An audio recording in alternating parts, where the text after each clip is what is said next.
మాజీ MLA Tatikonda Rajaiah BRS కు good bye చెప్పేందుకు సిద్దమయ్యారు. ఈ నెల 10న కాంగ్రెస్ లో చేరేందుకు రంగం సిద్దం చేసుకున్నట్లు సమాచారం. ఇవాళే బీఆర్ఎస్ పార్టీకి రాజీనామా చేసే అవకాశం ఉంది. అసెంబ్లీ ఎన్నికల్లో సిట్టింగ్ ఎమ్మెల్యేగా ఉన్న రాజయ్యకు గులాబీ దళపతి కేసీఆర్ టికెట్ నిరాకరించారు. కడియం శ్రీహరికి టికెట్ ఇవ్వడంతో రాజయ్య పార్టీపై అసంతృప్తితో ఉన్నారు. ఇప్పుడు పార్లమెంట్ ఎన్నికలు సమీపిస్తున్న నేపథ్యంలో రాజయ్య కాంగ్రెస్ గూటికి చేరుతూ ఉండడం ప్రాధాన్యత సంతరించుకుంది.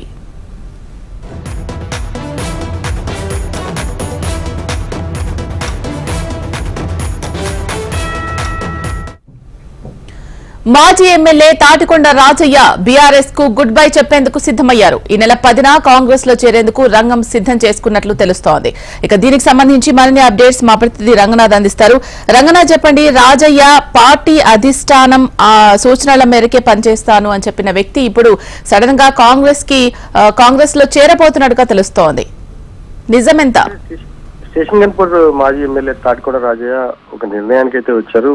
కొద్దిసేపటి క్రితం మాట్లాడుతూనే తను చెప్తున్న మాట ఏంటంటే తాను టీఆర్ఎస్ కి రాజీనామా చేయాలని డిసైడ్ అయినట్టుగా చెప్తున్నారు. కార్యకర్తలతో సమావేశమై తన తదుపరి కార్యాచరణ ప్రకటించబోతున్నారు. ప్రధానంగా టీఆర్ఎస్ పార్టీలో గతంలో అంటే అసెంబ్లీ ఎన్నికల సమయంలో తనకు టికెట్ నిరాకరించడం, ఆ తర్వాత కేసీఆర్ తనకి నామినేటెడ్ పదవి కేటాయించడం, ఇదంతా కూడా తూతుమంత్రంగా జరిగింది తప్ప ఎక్కడ తనకు ప్రాధాన్యత కల్పించలేదు. కడియం శ్రీహరి తన శత్రువుని కడియం శ్రీహరికి టికెట్ కేటాయించడం, ఆయనతో కలిసి పనిచేయాలంటూ సూచించడం, ఆ తర్వాత కడియం గెలిచిన తర్వాత స్టేషన్ గన్పూర్ నియోజకవర్గంలో రాజయ్య కొంత అస్థిరత్వం ఏర్పడింది. ఎందుకంటే ఎక్కడ రాజయ్య వర్గానికి ప్రాధాన్యత లేకపోవడం, ప్రధానంగా పార్టీ మారుతారని ప్రచారం జరిగిన తర్వాత కూడా రాజయ్యపై చాలా ఒత్తిడి పెరిగింది. మరోవైపు పార్లమెంట్ ఎన్నికలు సమీపిస్తున్న నేపథ్యంలో రాజయ్య ఖచ్చితంగా ఒక నిర్ణయం తీసుకోవాలని కూడా గత వారం రోజులుగా కాంగ్రెస్ అగ్రనేతలతో మాట్లాడుతున్నట్టు కూడా మనకు సమాచారం. ప్రధానంగా ఈ రాజయ్య మార్పుకు సంబంధించి డిప్యూటీ సీఎం రాజయ్య మార్పుకు సంబంధించి ఒకవైపు బట్టి విక్రమార్క, దామోదర నరసింహ వీళ్ళిద్దరు కూడా కీ రోల్ ప్లే చేసినట్టుగా కూడా మనకు సమాచారం ఉంటుంది. దామోదర నరసింహ ఆల్రెడీ రాజయ్యతో అసెంబ్లీ ఎలక్షన్స్ కు ముందు నుంచే టచ్ లో ఉన్నారు. అయితే ఎప్పటికప్పుడు తను పార్టీ మారేది లేదు, బీఆర్ఎస్ లోనే ఉంటానంటూ రాజయ్య చెప్తూ వచ్చినా కొద్ది రోజుల నుంచి రాజయ్య కొంత అన్యమనస్కంగా ఉంటున్నారు. బీఆర్ఎస్ నేతలతో ఎవరితో కలవట్లేదు, ఎక్కడ ఏ సమావేశాల్లో కూడా ఇన్వాల్వ్ కావట్లేదు.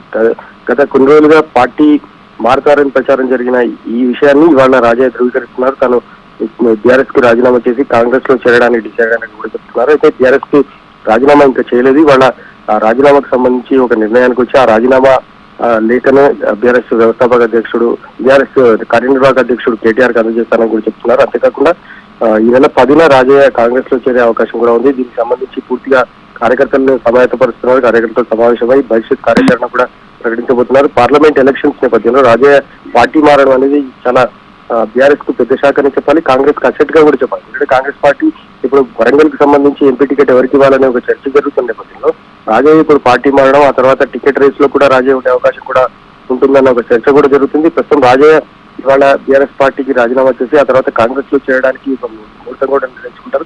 అయితే అది రేవంత్ రెడ్డి సమక్షంలో చేరతారా లేకుంటే సోనియా గాంధీ సమక్షంలో చేరతారా అనేది కూడా ప్రస్తుతం ఇంకా స్పష్టత రావాల్సి ఉంది. ప్రధానంగా రాజయ్య ఆల్రెడీ కాంగ్రెస్ నుంచి గతంలో స్టేషన్ గన్పూర్ ఎమ్మెల్యే గెలిచారు, కాంగ్రెస్ పార్టీ నేతగా ఉన్నారు. ఆ తర్వాత టీఆర్ఎస్ లోకి వచ్చినప్పటికీ కాంగ్రెస్ నేతలతో ఎప్పటికప్పుడు సంబంధాలు కొనసాగిస్తూనే వచ్చారు. అయితే ఈసారి ఎన్నికల్లో రాజయ్య ఎన్నికల ముందే అసెంబ్లీ ఎలక్షన్స్ ముందే కాంగ్రెస్ లోకి చేరతారన్న ఒక ప్రచారం జరిగింది. ఆ ప్రచారానికి ఇవాళ తెరదించినట్టయింది. ఎందుకంటే పార్లమెంట్ ఎలక్షన్స్ ముందు రాజయ్య పార్టీ మారడం, ఆ తర్వాత ఎటువంటి పరిణామాలు ఉంటాయి, వరంగల్ ఎంపీగా రాజయ్య బరిలో ఉంటారా, అంటే ఆ పోటీలో ఉంటారా, ఆశావాహుల పోటీలో ఉంటారా లేదా అనేది కూడా ప్రస్తుతం చర్చగా మారుతుంది. ప్రస్తుతం రాజయ్య ఇవాళ తనకు సంబంధించిన రాజీనామాకు సంబంధించి ఒక పార్టీ బీఆర్ఎస్ పార్టీకి రాజీనామా చేసి కాంగ్రెస్ లో చేరే విషయంపై స్పష్టమిస్తున్నారు. తర్వాత కార్యకర్తల సమావేశం భవిష్యత్ కార్యాచరణ కూడా ప్రకటించబడుతున్నారు. రంగనాథ్, కాంగ్రెస్ నుంచి రాజయ్యకు ఎంపీ టికెట్ ఇచ్చే అవకాశాలు ఏమైనా ఉన్నాయా? ప్రధానంగా ఇప్పటికే వరంగల్ ఎంపీ టికెట్ రేస్ లో అటు అద్దంకి దయాకర్, సిరిసిల్ల రాజయ్య ఇంకా చాలా మంది పేర్లు వినిపిస్తున్నాయి. ఎప్పటికప్పుడు హరికోట్ల రవి, రిజిస్టర్ గా ఉన్న హరికోట్ల రవి పేరు కూడా వినిపిస్తుంది. అయితే వీళ్ళందరి విషయంలో కూడా ఇప్పటికీ ఎటువంటి స్పష్టత లేదు. ఇవాళ రాజయ్య బీఆర్ఎస్ కి రాజీనామా చేసి పార్టీ మారే యోచనలో ఉండడం, పార్టీ మారుతున్నారని చెప్తున్న నేపథ్యంలో ఖచ్చితంగా పార్టీ టికెట్ రేస్ లో రాజయ్య కూడా ఉంటారనేది మాత్రం స్పష్టంగా చెప్పాలి. ఎందుకంటే ఎలక్షన్స్ కు ముందే ఎమ్మెల్యే ఎలక్షన్స్ కు ముందే రాజయ్య పార్టీ మారుతారు, స్టేషన్ గన్పూర్ టికెట్ తెచ్చుకుంటారని కూడా ప్రచారం జరిగింది. ఆ తర్వాత రాజయ్య పూర్తిగా టీఆర్ఎస్ నేతలతో సంబంధాలు కూడా పూర్తిగా తగ్గించారు. ఎప్పటికప్పుడు సమావేశాలకు హాజరు కావట్లేదు. కొన్ని సందర్భాలు గత కొన్ని రోజులుగా అయితే పూర్తిగా పార్టీకి దూరంగా ఉంటూ తన అనుచరులతో ఎప్పటికప్పుడు రహస్య సమావేశాలు ఏర్పాటు చేస్తున్నారు. అటు దామోదర రాజ నరసింహతో ఎప్పటికప్పుడు మాట్లాడుతూ వస్తున్నారు. కాంగ్రెస్ పార్టీలో జరుగుతున్న పరిణామాలు, ఆ తర్వాత ఇప్పటి రాజయ్యకు పార్టీతో ఉన్న సంబంధాలు, అధిష్టానంతో కాంగ్రెస్ పార్టీ అధిష్టానంతో ఉన్న సంబంధాల నేపథ్యంలో ఖచ్చితంగా పార్టీ మారడానికి పైనుంచి వచ్చిన సూచనల మేరకు రేపు ఎంపీ టికెట్ కు సంబంధించి ఒక స్పష్టత కూడా ఇచ్చినట్టు కూడా సమాచారం అవుతుంది. అయితే దీనికి సంబంధించి క్లారిటీ లేదు. ఎందుకంటే టికెట్ రేస్ కు సంబంధించి పెద్ద ఎత్తున టికెట్ కోసం ఆశావాదులు పెద్ద ఎత్తున ఉన్నారు. ఈ నేపథ్యంలో రాజయ్య పార్టీ మారినప్పటికీ ఒక సముచితమైన స్థానం అయితే ఉంటుంది, ఏదో ఒక సముచితమైన పదవి కట్టబెడతారన్న ప్రచారం మాత్రం జరుగుతుంది. So Rajaiah MP ticket race లో ఉంటారనేది మాత్రం స్పష్టంగా తెలుస్తుంది. కాకపోతే ఎంపీ టికెట్ ఇస్తారా లేదా, ఆ తర్వాత ఏం జరుగుతుంది అనేది మాత్రం అధిష్టానం చేతిలో ఉంటుంది. ఈ నెల 10న రాజయ్య పార్టీ మారిన తర్వాత ఆ తర్వాత జరిగే పరిణామాలు, ఇతరత్ర అంశాలపై ఒక స్పష్టత అయితే వచ్చే అవకాశం ఉంది. రంగనాథ్, బీఆర్ఎస్ లో సరైన ప్రాధాన్యత లేదు, టికెట్ ఇవ్వలేదు అనే అసంతృప్తితోనే కాంగ్రెస్ లో చేరబోతున్నారు రాజయ్య అని తెలుస్తోంది. మరి కాంగ్రెస్ లో ఎటువంటి ప్రాధాన్యత ఉండే అవకాశం ఉంది రాజయ్యకు? ఆయన అనుచరులు ఏం చెప్తున్నారు? ప్రధానంగా స్టేషన్ గన్పూర్ నియోజకవర్గంలో మొత్తం రాష్ట్రం అంతా కూడా కాంగ్రెస్ హవా కొనసాగుతున్న నేపథ్యంలో స్టేషన్ గన్పూర్ నియోజకవర్గంలో బీఆర్ఎస్ పార్టీకి సంబంధించి కడియం శ్రేయర్ గెలిచారు. అయితే స్టేషన్ గన్పూర్ లో రాజయ్య వర్సెస్ కడియం శ్రేయర్ గత కొన్నేళ్లుగా వైరం కొనసాగుతూ వస్తుంది. ప్రస్తుతం ఎలక్షన్స్ టైంలో కూడా ఆ వైరం కంటిన్యూ అయింది.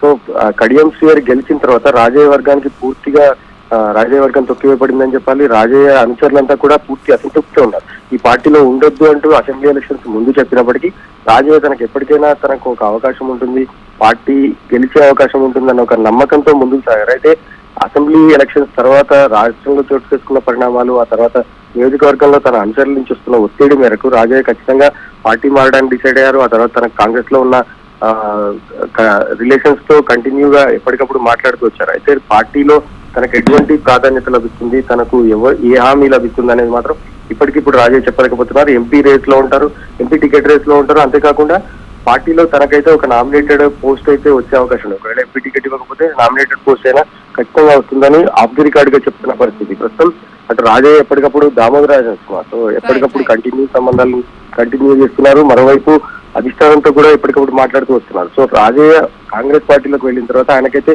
ఒక సముచిత స్థానం లభిస్తుందని చెప్పాలి. ఎందుకంటే మాదిగ వర్గానికి సంబంధించిన నేతగా, కీలకమైన నేతగా, రాజకీయ అనుభవం ఉన్న నేతగా కూడా రాజయ్యకి పేరుంది. ప్రస్తుతం రాజయ్య కాంగ్రెస్ పార్టీలో చేరిన తర్వాత ఆయనకు ఎట్లాంటి ప్రాధాన్యత కల్పిస్తారు?